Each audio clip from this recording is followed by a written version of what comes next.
ভারতে পালানোর সময় বিজিবির হাতে আটক হয়েছেন সাবেক বিচারপতি AHM শামসুদ্দিন চৌধুরী মানিক। শুক্রবার রাতে সিলেটের কানাইঘাট উপজেলার সীমান্তবর্তী ডনা এলাকা থেকে তাকে আটক করা হয়। রিপোর্ট করছেন ফাহাদ মোহাম্মদ। তোমাদের পয়সা দিয়ে দেবো। আচ্ছা, ঠিক আছে। ওই পয়সা আমি দেবো, আমার ভাই বোন দেবে না, আমি দেবো। আমাদের পয়সার কোনো প্রয়োজন নেই, ঠিক আছে। আপনি যদি সেফটি মানে ফালতু লোক 2 টাকা এগো না, ফালতু লোক। আমি এই দেশে এত কষ্ট করে এসেছি কি বাংলাদেশে ফেরত দেওয়ার জন্য?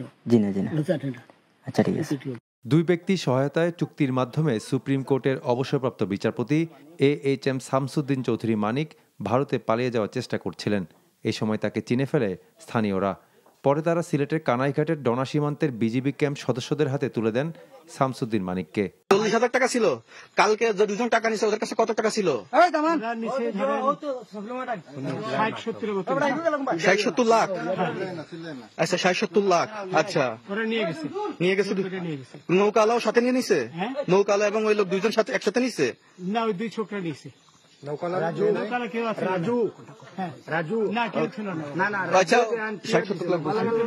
ওনাদের ফোন নাম্বার আছে আপনার কাছে? জানা দিছে?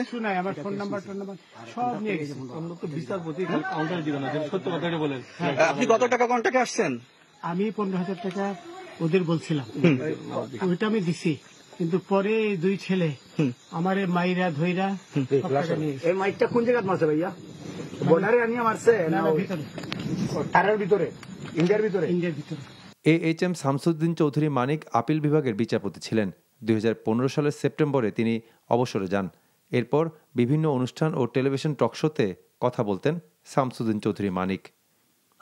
Fahad Mohammad, NTV news, Dhaka.